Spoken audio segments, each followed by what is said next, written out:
What's up, guys? Welcome back to the channel. Hope you guys are having a good day. I know I am, and that is because we are working on this thing again, the 1967 Mustang. So just to catch you guys up real quick on what happened on the last video, we were having the issue with the rubberized undercoating not curing wherever the seam sealer was.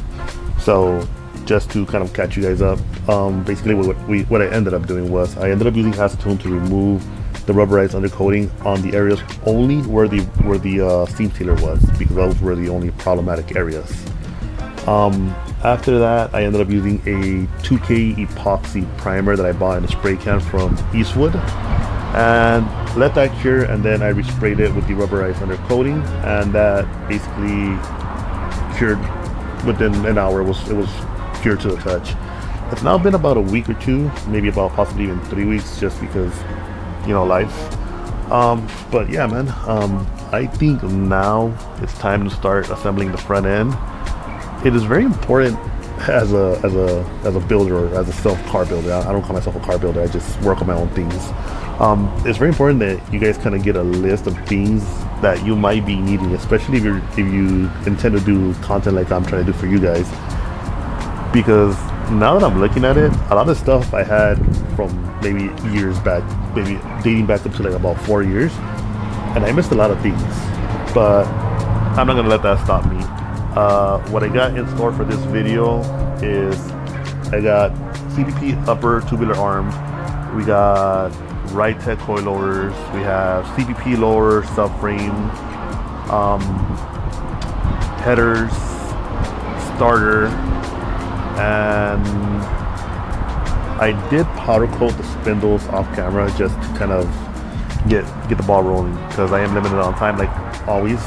But yeah, little progress and some progress, and I keep looking over here because these boxes they've just been in my way for a few months now, because I got them off the shelf, put them here thinking they were going to go on, and then we started having the issue with the seam sealer, with the rubberized undercoating not curing. So that is what we got today: upper arms, lower arms, spindles, hopefully the disc brake conversion, and at least the rotors and the calipers, and that's basically it. I do have the drag link because we are not going rack and pinion. We're sticking to a steering box. We're going with a Morgan, which I do have. So I forgot to order the manual steering drag link. That's on order. That is on this way. And also I did order a pair of the adjustable tie rod sleeves, because I'm not a fan of the little clamp with the little twisting. So legitimate, I think they're QA1, I think that's what I ordered, QA1s. So those are also on the way. So nothing else to talk about. Let's start unboxing some of these things and showing you guys exactly what I got for you guys. So this is pretty hefty. It's about 1/4 inch. So this goes underneath the car where your strut bars would go. Strut bars have been cut out of here. I already cut them off. That was before I did the sandblasting, before I did everything. That way all the cuts and everything could get coated and be protected from moisture and stuff like that. So this gets bolted down from the bottom up. You're supposed to drill some holes, set this up, use the holes as templates, which I did. You have some hardware here. And then basically everything gets bolted from those holes that you made through the I don't know, whatever you want to call it, the chassis or whatever. I'm not sure. This is not a full frame car, but you know what I mean, the frame rails. This gets bolted to the frame rails. I might do some slight welding in certain areas just to give it a little bit more strength. Will it help? I don't know. Will it hurt? Definitely not. Then this is, I know they labeled it left and right. That's the right. So this one gets installed to the bottom of the new plate, and then the other rear part of it gets installed to the factory location of where the original lower arm would go. Then obviously this side goes to the spindles, and you have your 2 grease points. There are different hardware that you can use, like say like this one. This one has I keep forgetting what these type washer things are called, but basically when you twist it, it allows it to go back and forth. I'm assuming for caster. Guy speeding by, just clapped out Lexus. Same thing, same thing, same thing. You have 4 of them, but you also have the option to use these guys, which already have 2 slots. So I'm just basically gonna go ahead and mock up everything together. This I'm gonna install, bolt it on tight, and then that way I can install the arms and figure out exactly what hardware I want to use, because they give you the option to use the F or other. I mean, one or the other. I'm sorry, I don't know what I'm saying, F or the other. But yeah, let's get this going. Set the camera up and let's get started. Alright, so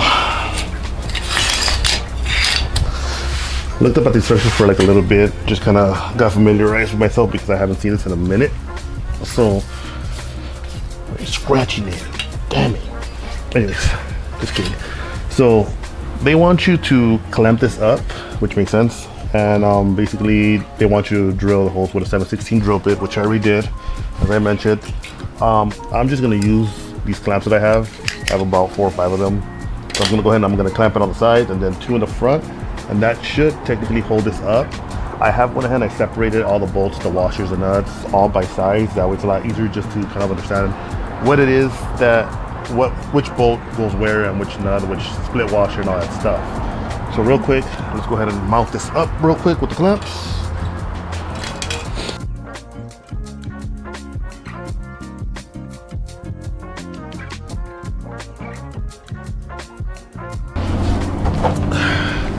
So I also came with these mounting plates. So basically these mounting plates, what it wants you to do, there's 3 different sizes. You have 2, 2, and then one of the longer one there. So basically what they want you to do is, this is gonna go on the inside where you drilled your holes. And then the new subframe that I'm putting on right now, the plate where the arms go to the CPP piece, that's gonna sandwich your current, whatever you wanna call it, your chassis or your subframe or your, whatever you wanna call it. That's gonna sandwich that in between there. And it should hold pretty good. But like I said, I want to take it one step further, and I'm going to spot weld in certain areas. Not spot weld, but I'm going to run a bead maybe about 1 inch or so in certain little areas, just to give it a little bit more reinforcement, because it might not move, but you know, just for that little extra, you know, strength, I think it's worth taking a few minutes just to go ahead and spot weld it, and then we could hit it with some light paint or something like that. But let me take you guys off the camera so I can actually show you guys how everything are lined up real quick. So let me take you guys off the camera. Let me take you guys off the tripod. Brother. Let's bring the brightness up a little bit. As you can see, I have one there, one there. See where the plate's at in the bottom? So little pieces of metal that I told you that they gave you is going to go on top, so it's going to sandwich this little lip right here, and it's going to clamp on there. And I might also clean up this edge and run a bead there. You have one more there, right there. Have one more on this side. Don't worry about these holes. That's for the sway bar.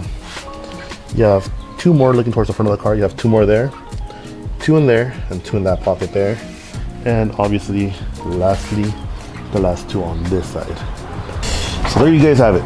Now you guys know the idea of how this kit goes. So I'm gonna go ahead and just start basically throwing some bolts, washers, nuts, kind of cinching it down a little bit, trying to see where it goes, and then we can start to basically mock up the lower arms and see where those are going to sit.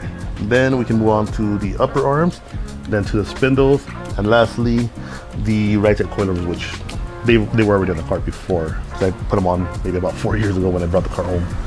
So yeah guys, let's get to work.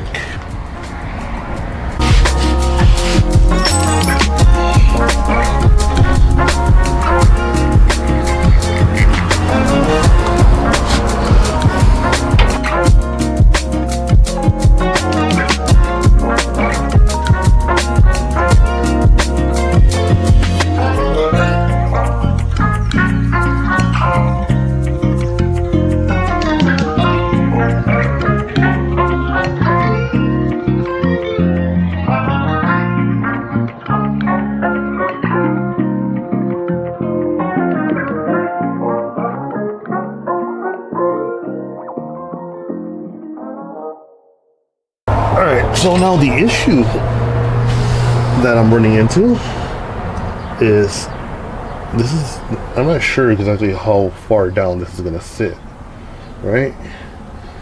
But look at that. It's touching. You see that? Right in this area right here. When it goes up, it knocks on this. The other side is the same thing. Now I could take a hammer to it. And then bend it out, because I haven't cleaned up or primed the bottom of this area. You guys can see it's still kind of dirty down there. Not prime painted. It will be undercoated once I do the whole bottom of the car, but for now, that is where we are.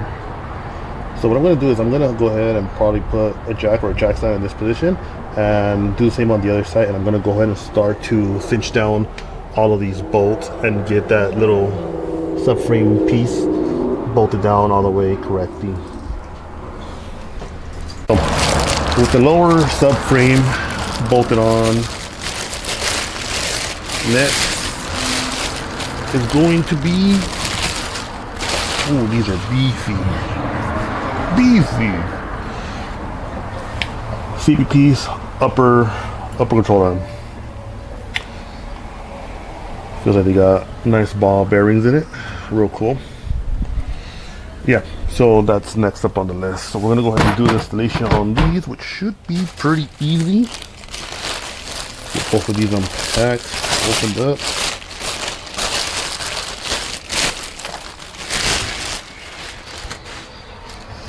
These things are gorgeous. Pretty gorgeous. Remove the tape from these guys here.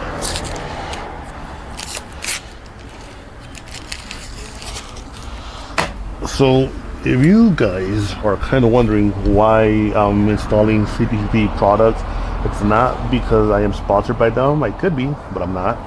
As a matter of fact, I could be sponsored by any company. But at the moment, all of this is coming out of pocket. No sponsorships. Basically, they have very good welds. Their powder coat looks pretty good. I mean, a little bit of trash here and there. Nothing that would put me off though. Other than that, I mean, these are pretty affordable. I mean, I know I got them during like Black Fridays or Memorial Day sales or stuff like that, because I'm cheap like that. But these do look of that quality, you know. We got greasers on each of the ball joints, so you have greaser on top, greaser on the bottom. And yeah, let me find the hardware to this guy and we'll get to the installation. All right.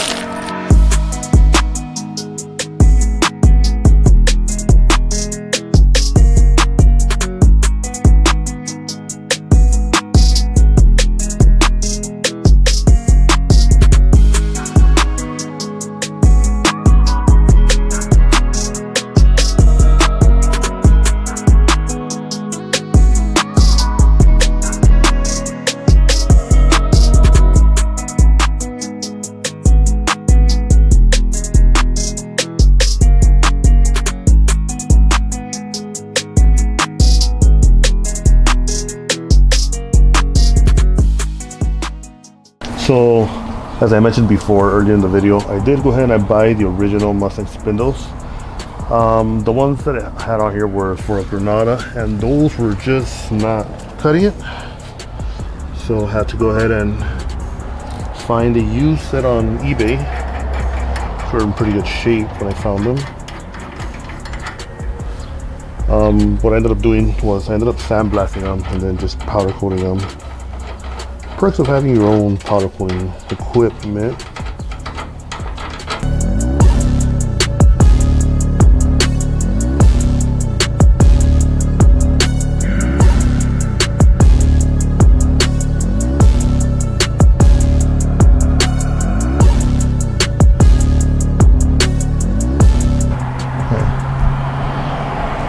Oh, this is just a cover. Okay.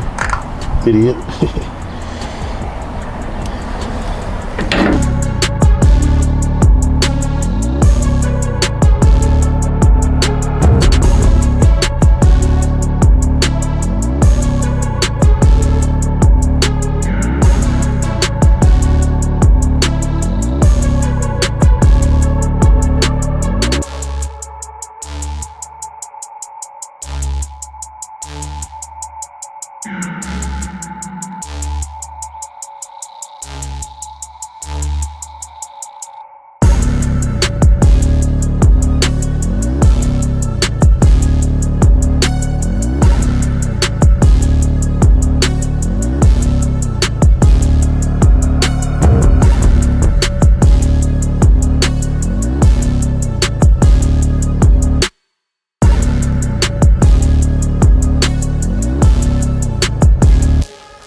So there you have it, guys. We got upper arm, lower arm, the subframe kit, we got the spindles on, we got the coilovers on. We got a lot done in this video, although for you guys it may have been maybe like what, 15 minutes or so, but for me, believe it or not, this is already second day of doing this.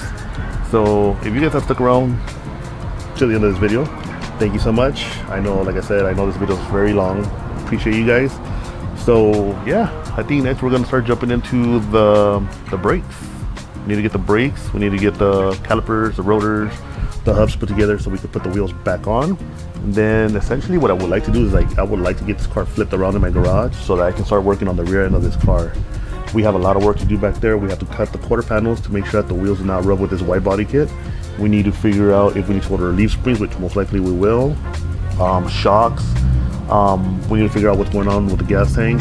There's nothing wrong with the gas tank now, but I just want to see the overall condition of what it is, if we need to order a new one or if we can make it work with that one. So we do have a lot of work ahead of us. So like I said, thank you so much for watching. If you guys stuck around till the end, I appreciate you. Like always, comment, like, subscribe. Catch you guys on the next one. Peace.